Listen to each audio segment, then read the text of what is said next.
pensamiento en las diferentes culturas.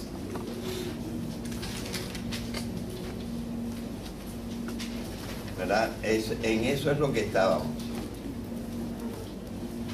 Pero lo que pasa es que la base de esto está en lo que expliqué en el semestre pasado. ¿Está derecho? Sí.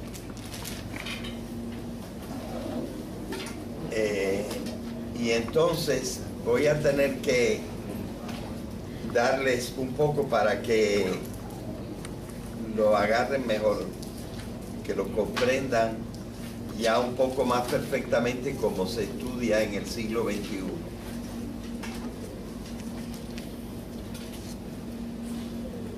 Así que nosotros estamos viendo que el ser humano en su naturaleza tiene una propiedad cognoscitiva y que conoce en una forma mucho más perfecta que los animales, que conocen algo, pero no conocen como el hombre.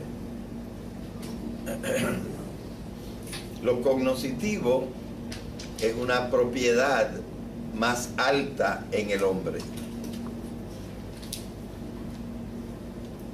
Y con esto ya dijimos, y ahora tendría que decir, entre otras cosas, ¿qué ha hecho el hombre con este equipo? Pues finalmente, ahora nosotros encontramos que ha hecho la ciencia, que ha hecho la filosofía, que ha hecho creencias, entre ellas las religiosas, y también ha hecho fantasías, con lo cual ha creado formas de arte, etcétera. Todo lo ha hecho con su conocimiento. Y naturalmente, en todas estas cosas, ha utilizado el conocimiento que tiene unas propiedades que los animales, los otros animales no tienen. Así, los animales no hacen ciencia, los animales no hacen filosofía, los animales no tienen religión. Nosotros tratamos de decir que hay algunos animales que nosotros los inducimos a hacer arte. Bueno, se parece un poco, pero no es lo que llamamos arte en el fondo. Porque los animales, no sé si pudiéramos decir que tienen fantasía. Aunque juegan, y el juego es un poquito usar la fantasía.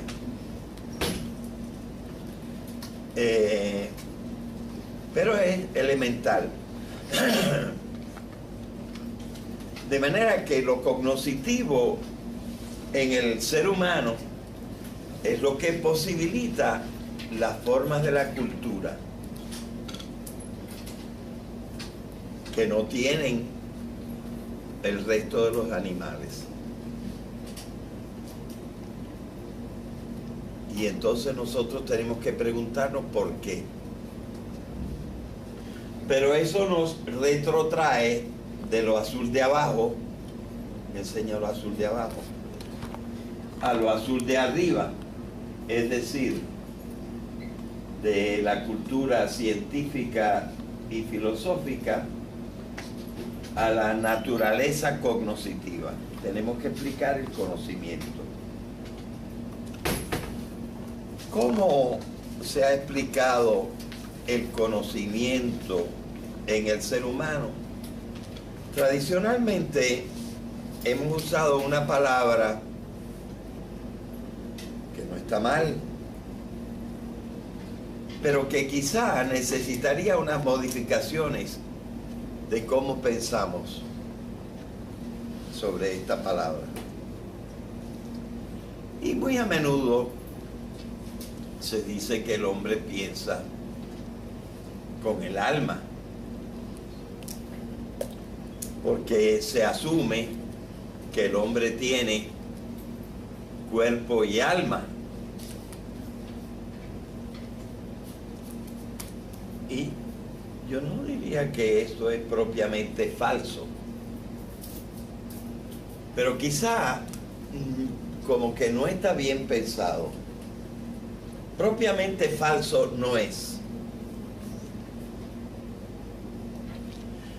pero no está bien pensado como está dicho, porque entonces nosotros empezamos y pensamos, esta es una cosa, es el cuerpo humano, pero tenemos otra cosa que no tienen los animales, que es el alma. Y con esta pensamos, no con esta. Es decir, tenemos dos cosas. Y nos imaginamos estas cosas como todas las cosas. Como si tuviéramos aquí un salero con sal y aquí una azucarera con azúcar. Son dos cosas. La sal aquí, que tiene sus propiedades, y el azúcar aquí, que tiene sus propiedades. Y hasta las pudiéramos combinar. Hay ciertas cosas a las que se le echa un poquito de sal y un poquito de azúcar y se disuelven, por ejemplo, en el agua y en ciertos líquidos para hacer condimentos. Dos cosas, y entonces nosotros pensamos que son el mismo tipo de cosas, el cuerpo y el alma.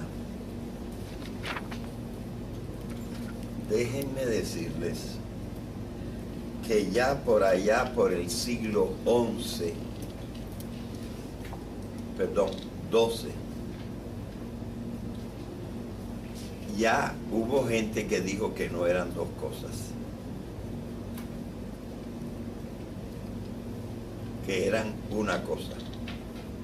Las dos eran una cosa, pero que no eran dos cosas. Pero eso luego se olvidó. Y Sócrates hablaba, Sócrates, un gran filósofo, quizá el mayor filósofo de la antigüedad y de todos los tiempos. Sócrates hablaba del alma como si fuera diferente del cuerpo. Su discípulo Platón decía incluso que el alma existía desde antes que hubiera cuerpos. Luego ellos pensaban que el cuerpo y el alma eran dos realidades. Les digo que quizá gracias al pensamiento de otro filósofo antiguo, Aristóteles, se llegó a pensar que no eran dos, que era uno. Pero no voy a explicar esta parte antigua que es muy interesante. El que lo explicó bien, lo explicó en el siglo XII y se llamó Santo Tomás de Aquino. Pero luego los hombres volvieron a dejar eso de lado. Y el padre de la filosofía moderna, llamado René Descartes, pensaba que el cuerpo y el alma eran dos cosas, misteriosamente unidas, pero eran dos cosas. Lo que pasa es que ahora cerca del año 2000, hay un biólogo y psicólogo famosísimo llamado Antonio Damasio, que entre otros ha vuelto a resucitar la idea de que no son dos cosas.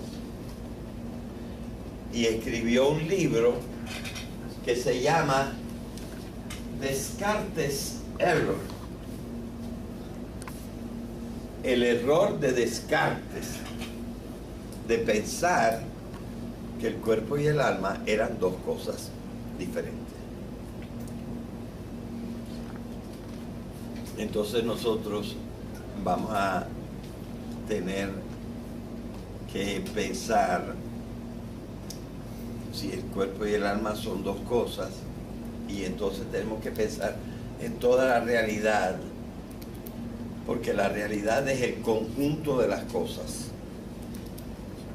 desde las estrellas y las galaxias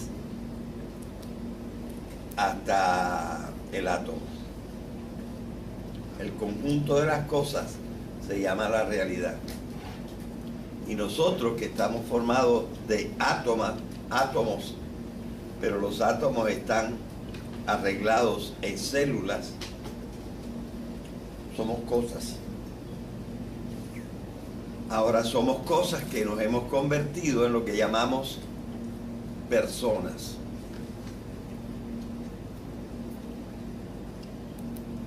Así que esto es lo que vamos a tener que explicar un poco.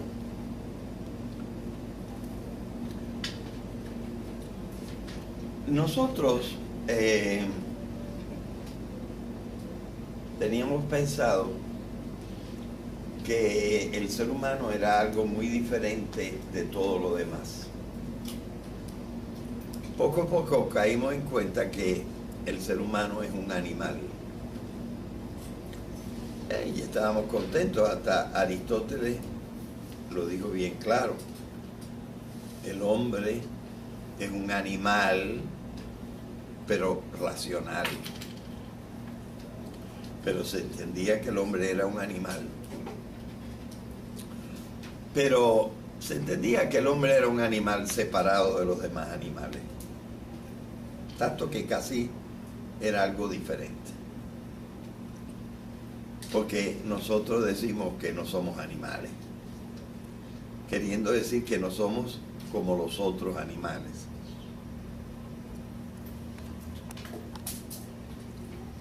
Fue Darwin el que investigó la cosa en el siglo XIX. Creo que su libro salió por allá por 1878, El origen de las especies, y dijo que la especie humana venía de las otras especies. Claro, esto chocó, entre otras cosas, con las palabras de la Biblia y también de otros libros sagrados que no consideraban que el hombre viniera de una vida anterior. Así que esto chocaba. Pero Darwin comprendió que en la misma forma por ejemplo, del esqueleto de los seres humanos, indicaba la misma forma de todos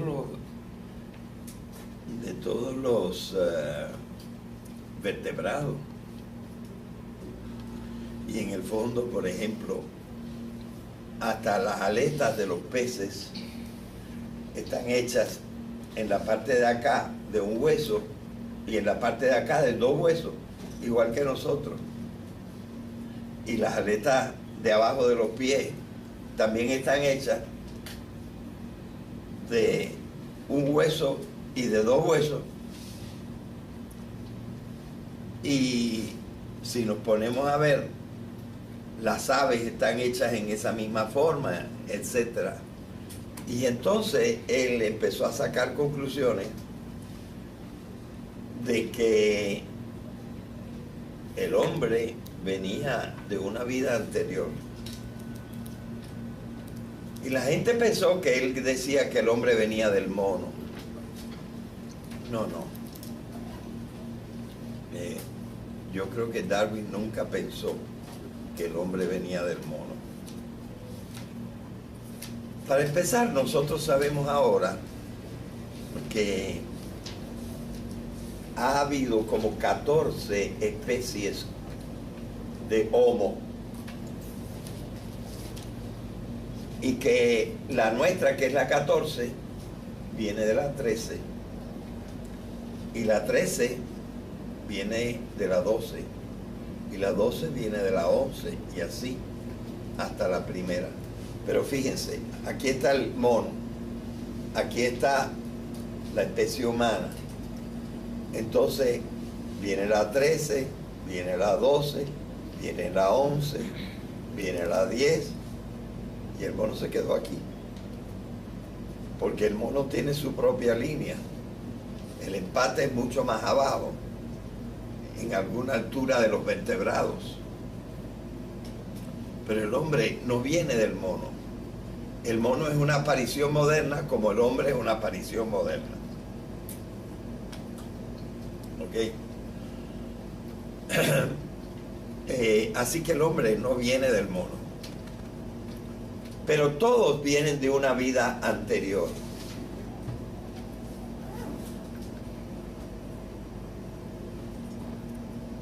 El primer religioso que lo admitió fue un papa en la década de 1950,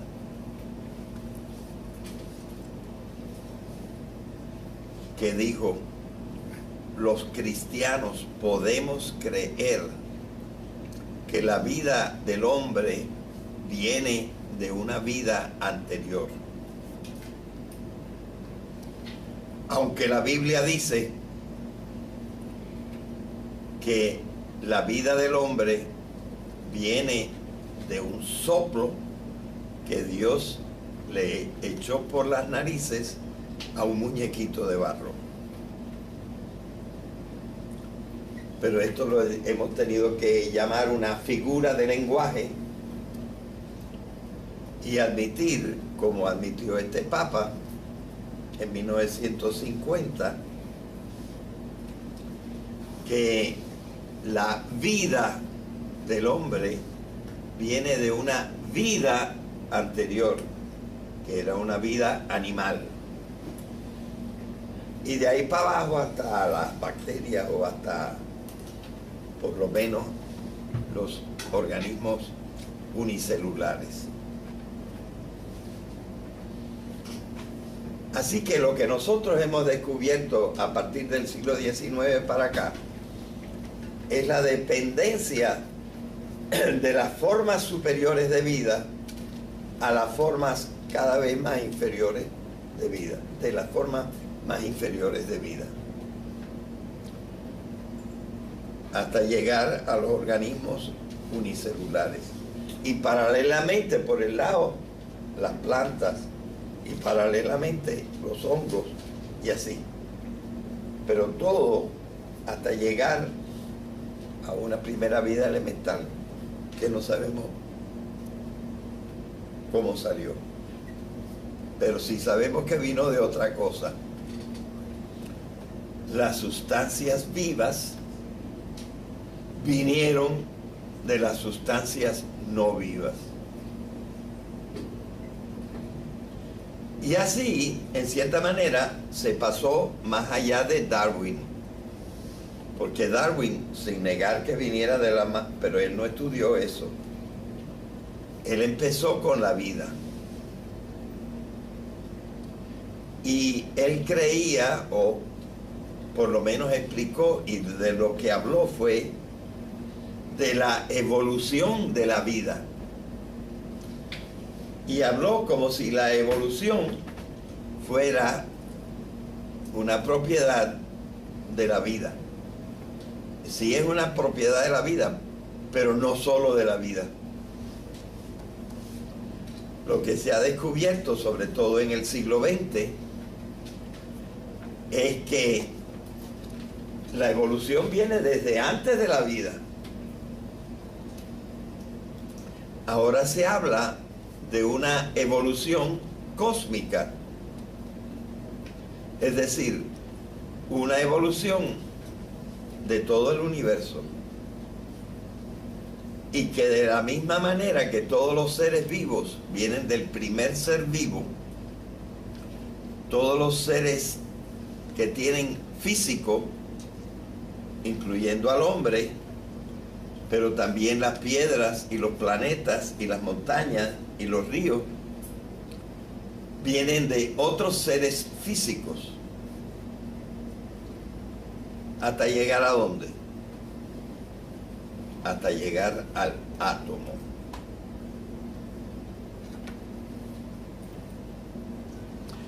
Podemos decir una cosa: todo esto son sistemas.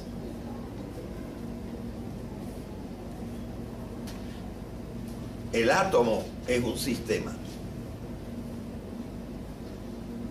Las moléculas, que ya son combinaciones de átomos diferentes, son sistemas.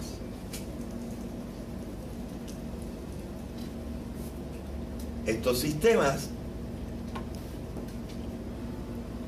crean sistemas más complejos, hasta que cambia la naturaleza de los sistemas anteriores y se crean nuevas sustancias. Y ya estamos en los fenómenos químicos. Y los sistemas se van complicando los unos con los otros. Y van creando sistemas superiores. Bien. Cada sistema tiene sus propiedades. Y mientras más complejos los sistemas, más propiedades tienen.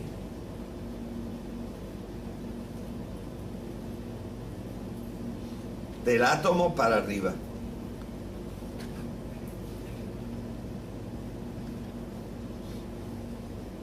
Bueno, entonces necesitamos decir que la evolución no viene solamente de lo vivo,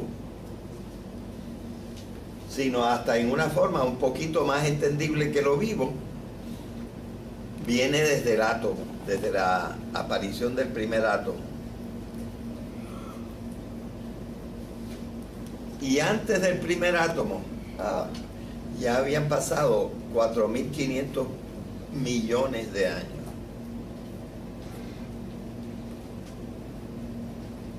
¿Y qué había entonces? Esto es lo que trata de investigar la física cuántica y también la cosmología. Trata de investigar qué es lo que había antes del átomo.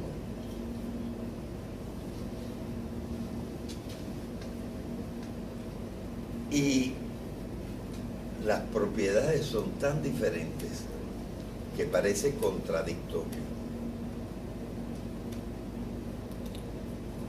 Entonces, tenemos que explicarnos estos fenómenos de otra manera, y eso es lo que han intentado sin haberlo logrado todavía totalmente. Se han hecho muchos progresos, pero la ciencia no ha descubierto todavía todo sobre cómo es el mundo cuántico. Todavía no se ha empatado todo. Pero hay dos grandes físicos cuánticos cuyas palabras yo he podido encontrar y leer, que dicen expresamente lo siguiente. Uno se llama Fuchs, no me acuerdo el primer nombre. Dice con todas sus letras: los elementos cuánticos, los sistemas cuánticos, no son cosas, y escribe cosas con mayúscula y con letra más grande. Los sistemas cuánticos no son cosas. Y le preguntaron, ¿y entonces qué son? Y él dijo, son informaciones de las cosas.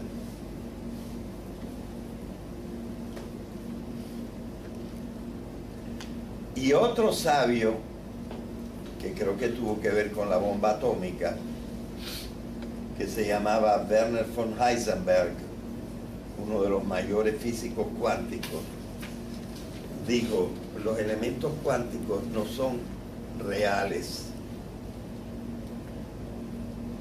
They don't actually exist. Actually quiere decir de verdad, en realidad. They don't actually exist. Y le dijeron, si no existen, ¿qué son? Posibilidades de existir.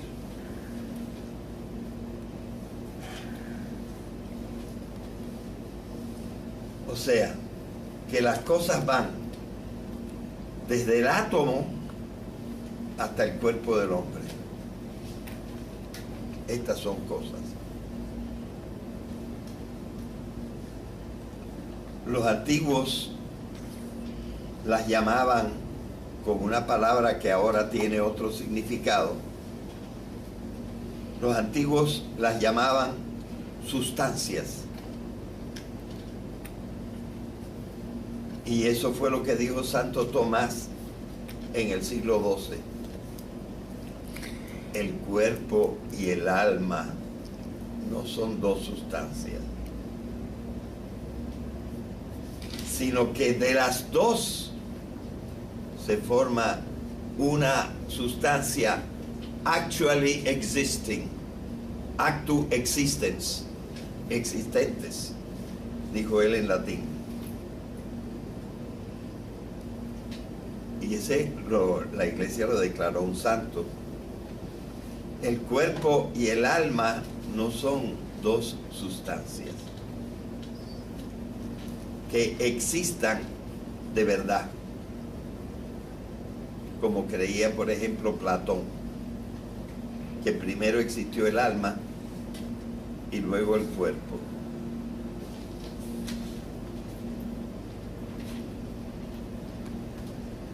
Pero Descartes volvió a caer en la idea de que sí, que había dos cosas diferentes, el cuerpo y el alma. Ahora bien, esto entonces ahora se ha desarrollado un concepto de la ciencia física, caminando hacia lo químico y lo biológico también, para esto de que todo lo que existe viene una cosa de la otra y forma una evolución que viene desde el tiempo cósmico y no solamente de la vida para adelante. Eso ahora se llama la evolución cósmica. Todo viene por un solo principio, un solo fenómeno. A ese fenómeno se le ha llamado, enséñalo allá, la emergencia. Ese fenómeno es la emergencia. La emergencia puede sustituir un poco, mejorándolo, la expresión mutaciones más selección natural, que era como hablaba Darwin. Pero en el fondo se referían a lo mismo, que unos venían de los otros. Pero la explicación de la emergencia es un poquito más perfecta. Voy a tratar de dar una especie de definición, es decir, ¿qué es la emergencia? Para eso he tenido que introducir ya la palabra sistema. El sistema es alguna materia en orden.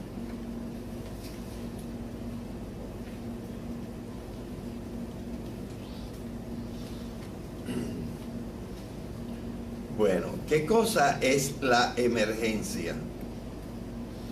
La emergencia es la conjunción de dos o más sistemas que van desde lo físico hasta lo químico y lo biológico. La conjunción de dos o más sistemas que al sintetizarse, es decir, al hacer un sistema más complejo de los dos,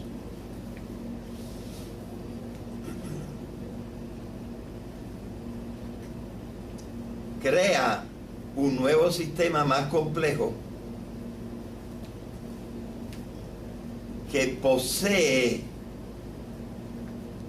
nuevas propiedades que no tenían los sistemas anteriores separados.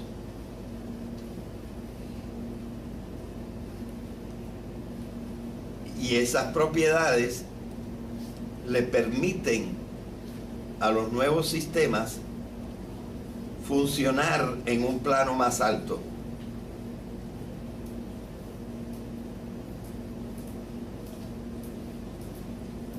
Pudiéramos tomar un sistema, un ejemplo sencillo que yo creo que es exacto. Tenemos un sistema que se llama, el sistema físico más sencillo es el hidrógeno, porque tiene un protón y un electrón. Es un sistema porque nosotros por lo menos decimos, uno le da vuelta al otro, están en un sistema. Pues si tenemos dos átomos de hidrógeno y por acá tenemos un átomo de oxígeno, están separados. Vamos a examinarlos separados. A esta temperatura el hidrógeno es gaseoso y el hidrógeno no moja y pesa poquito, menos que el aire, sube. Y aquí tenemos el oxígeno. El oxígeno a esta temperatura es gaseoso también y es un sistema igual que el hidrógeno, un poquito más complicado. Se unen los dos y combinan el sistema de acá con el sistema de acá. Ahora tenemos una sola cosa, que es una molécula. Y esa molécula es muy diferente. ¿Por qué? Primero, esa molécula pesa mucho más que los otros tres sistemas, dos de hidrógeno y uno de oxígeno. Segundo, a esta temperatura es líquida y moja.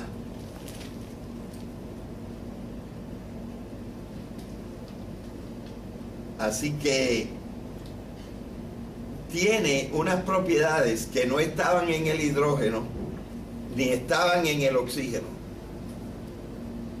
y apareció una cosa nueva. La síntesis produce una cosa nueva, produce la novedad y aparece una cosa distinta y más compleja. Eventualmente esta cosa distinta y más compleja se une con otra cosa distinta y más compleja y forman una cosa más distinta y más compleja.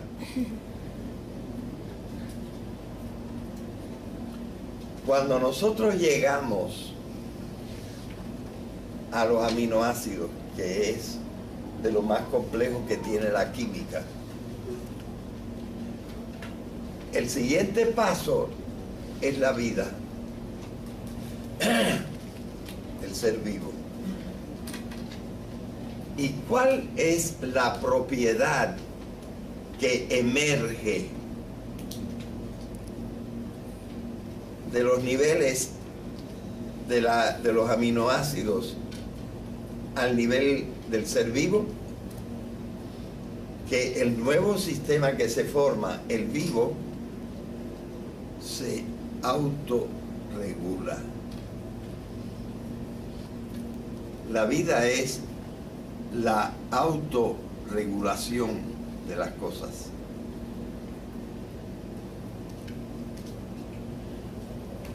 Imaginemos ya la célula.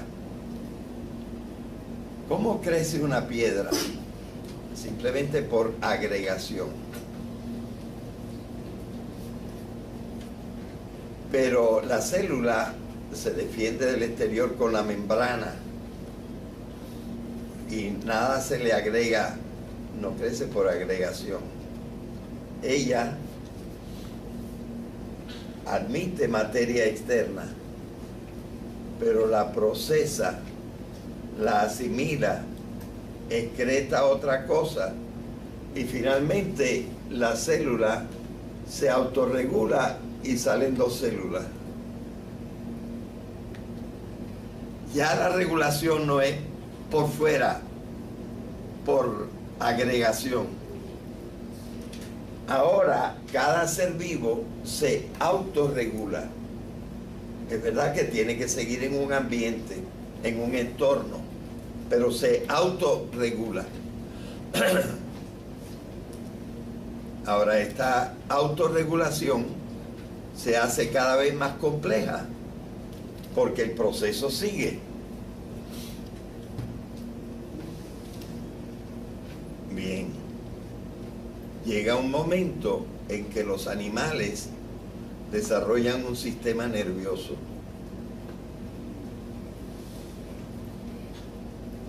Un sistema más complicado. Y este sistema se va complexificando. Ya yo le puse más o menos el cerebro triuno. Y vimos cómo se va complicando y haciendo, por ejemplo, cada vez más grande relativamente a los otros el sistema de la corteza cerebral. ¿Se acuerdan? Bien.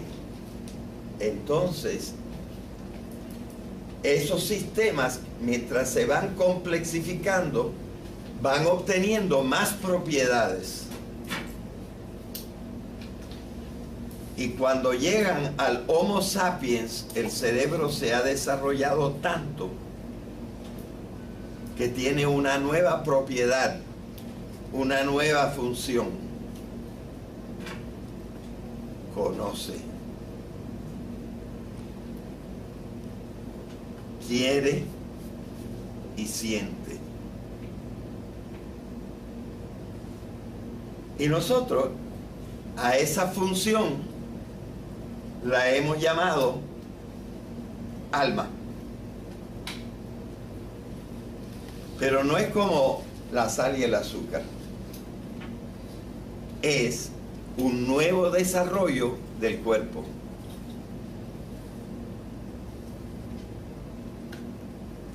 Y tenemos, lo que tenemos es una nueva función.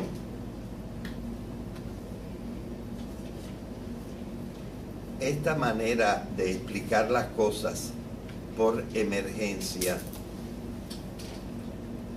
apenas se está imponiendo ahora.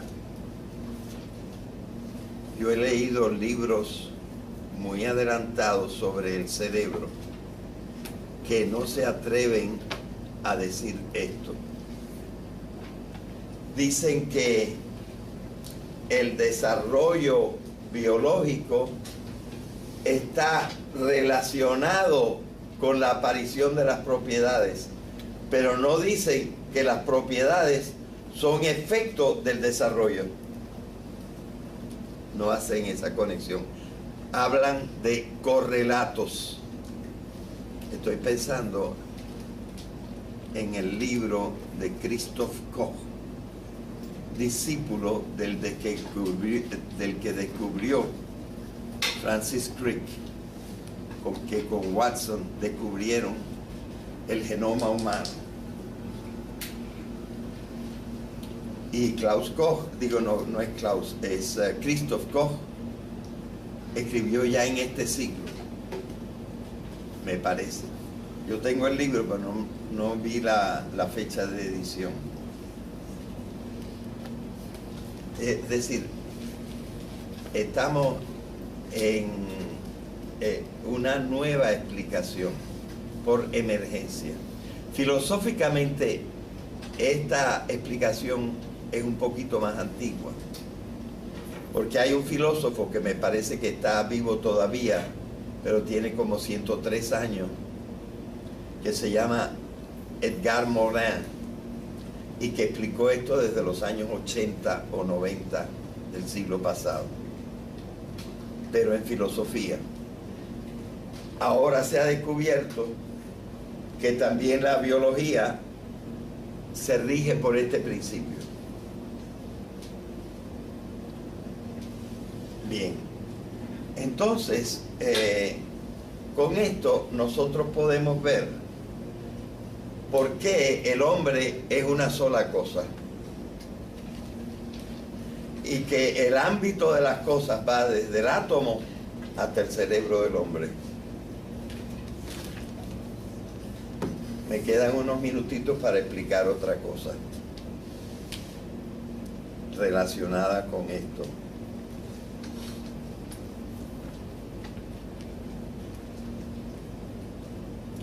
En las cosas, todo es materia y energía. Y todo es una combinación de materia y energía. Casi pudiéramos decir que antes del átomo todo era energía. Entonces hay una ciencia, aparte de la física, que se llama la termodinámica. Y la termodinámica tiene dos leyes principales. Primera ley: desde el principio hasta ahora, la cantidad de energía ha sido siempre la misma.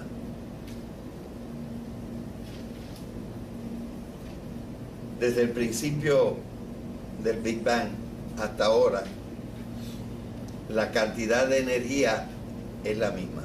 Esta es la primera ley de termodinámica.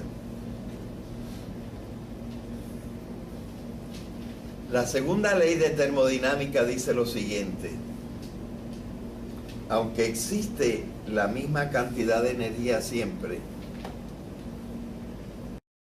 la energía todo el tiempo se está separando, desintegrando y decayendo. Porque hay formas superiores de energía, como la luz, la electricidad, el movimiento, el calor. Pero la cosa no puede subir, siempre va bajando. Así que lo que nosotros tenemos es que la energía, siendo siempre la misma, está siendo cada vez más separada y más elemental. El hombre con mucho trabajo puede cambiar una forma de energía baja, como el calor, la puede cambiar a energía alta, pero perdiendo en el camino muchísima de la energía que se le escapa. De manera que se necesita muchísima energía calorífica para obtener alguna energía eléctrica. Pero estos son procesos que tiene que iniciar el hombre, no los inicia la naturaleza. ¿Ok? Así que la segunda ley de termodinámica es esta. Parece que el universo se va a acabar, porque se va a desintegrar. Y todo se separa también en el espacio, porque la energía se está cada vez, la misma energía, sin aumentar la energía, se está yendo más lejos. Luego en cada lugar hay menos, porque el universo sigue creciendo. Así que la segunda ley de termodinámica es un poco pesimista, ¿verdad? Pero es así. Solo que en el proceso de la emergencia de las cosas unas de otras, llegamos a un punto que es todavía químico, y el siguiente es ya biológico. ¿Y qué pasa allí? Allí lo que pasa es que la energía en las cosas biológicas empieza a densificarse. Lo contrario de lo que pasa por debajo de la biología. Ahora todo empieza a densificarse. Tanto que un cosmólogo que yo he leído, que se llama Eric Chesson, haciendo cálculos matemáticos, eléctricos, químicos, ha descubierto lo siguiente: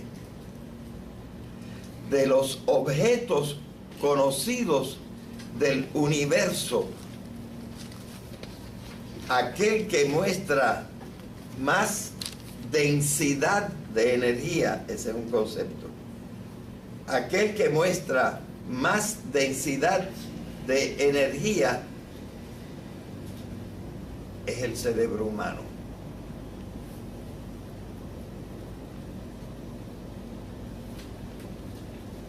De esta energía sale el pensamiento. Las propiedades de pensar, de querer y de sentir vienen de la complexificación del cuerpo hasta el punto de que revienta en conciencia y voluntad.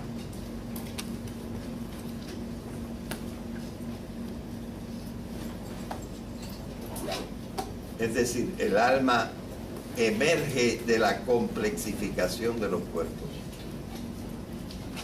como una función.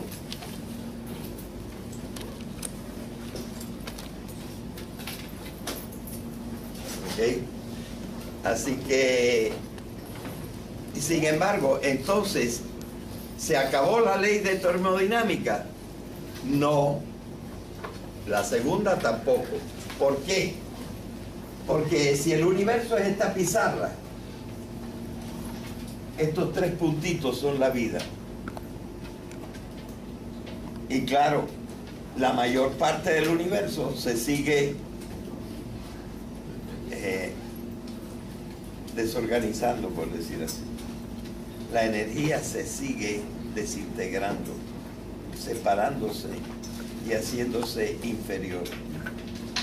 Pero un pedacito que es lo vivo, eso va aumentando en densidad energética y está creando propiedades superiores como pensar, querer y sentir.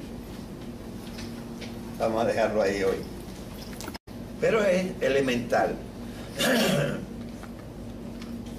De manera que lo cognoscitivo en el ser humano es lo que posibilita las formas de la cultura que no tienen el resto de los animales. Y entonces nosotros tenemos que preguntarnos por qué. Pero eso nos retrotrae de lo azul de abajo, me enseña lo azul de abajo, a lo azul de arriba, es decir, de la cultura científica y filosófica a la naturaleza cognoscitiva. Tenemos que explicar el conocimiento. ¿Cómo se ha explicado el conocimiento en el ser humano? Tradicionalmente hemos usado una palabra que no está mal, pero que quizá necesitaría unas modificaciones de cómo pensamos sobre esta palabra. Y muy a menudo se dice que el hombre piensa con el alma, porque se asume que el hombre tiene cuerpo y alma. Y yo no diría que eso es propiamente falso, pero quizá como que no está bien pensado. Propiamente falso no es, pero no está bien pensado como está dicho, porque entonces nosotros empezamos y pensamos, esta es una cosa, es el cuerpo humano, pero tenemos otra cosa que no tienen los animales, que es el alma. Y con esta pensamos, no con esta. Es decir, tenemos dos cosas. Y nos imaginamos estas cosas como todas las cosas. Como si tuviéramos aquí un salero con sal y aquí una azucarera con azúcar. Son dos cosas. La sal aquí, que tiene sus propiedades, y el azúcar aquí, que tiene sus propiedades. Y hasta las pudiéramos combinar. Hay ciertas cosas a las que se le echa un poquito de sal y un poquito de azúcar y se disuelven, por ejemplo, en el agua y en ciertos líquidos para hacer condimentos. Dos cosas. Y entonces nosotros pensamos que son el mismo tipo de cosas, el cuerpo y el alma. Déjenme decirles que ya por allá, por el siglo XI,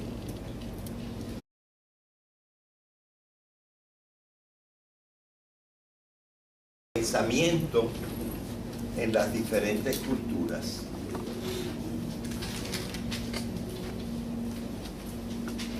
¿Verdad? En eso es lo que estábamos.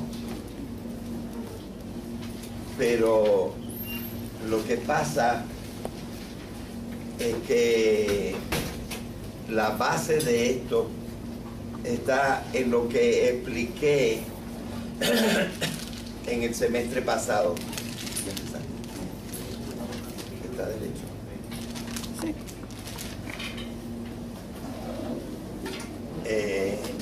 Y entonces voy a tener que darles un poco para que lo agarren mejor, que lo comprendan ya un poco más perfectamente como se estudia en el siglo XXI.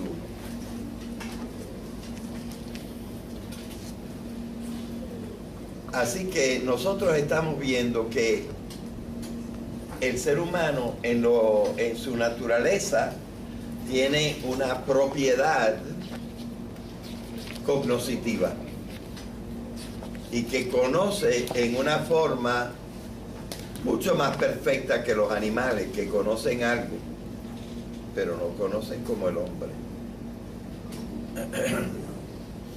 Lo cognoscitivo es una propiedad más alta en el hombre. Y con esto ya dijimos, y ahora tendría que decir, entre otras cosas, ¿qué ha hecho el hombre con este equipo? Pues finalmente, ahora nosotros encontramos que ha hecho la ciencia, que ha hecho la filosofía, que ha hecho creencias, entre ellas las religiosas, y también ha hecho fantasías, con lo cual ha creado formas de arte, etc. Todo lo ha hecho con su conocimiento.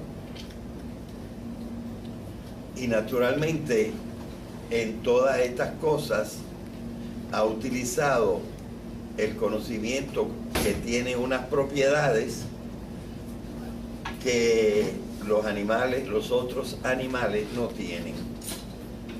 Así, los animales no hacen ciencia, los animales no hacen filosofía, los animales no tienen religión. Nosotros tratamos de decir que hay algunos animales que nosotros los inducimos a hacer arte. Bueno, se parece un poco, pero no es lo que llamamos arte en el fondo. Porque los animales, no sé si pudiéramos decir que tienen fantasía. Aunque juegan, y el juego es un poquito usar la fantasía.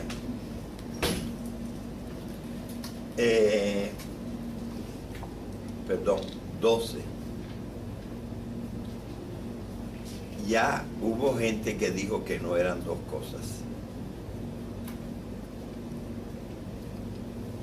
que eran una cosa. Las dos eran una cosa, pero que no eran dos cosas. Pero eso luego se olvidó. Y Sócrates hablaba, Sócrates, un gran filósofo, quizá el mayor filósofo de la antigüedad y de todos los tiempos. Sócrates hablaba del alma como si fuera diferente del cuerpo. Su discípulo Platón decía incluso que el alma existía desde antes que hubiera cuerpos. Luego ellos pensaban que el cuerpo y el alma eran dos realidades.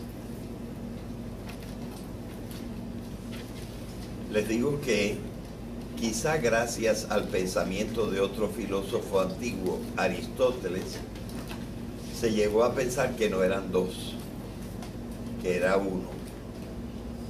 Pero no voy a explicar esta parte antigua que es muy interesante.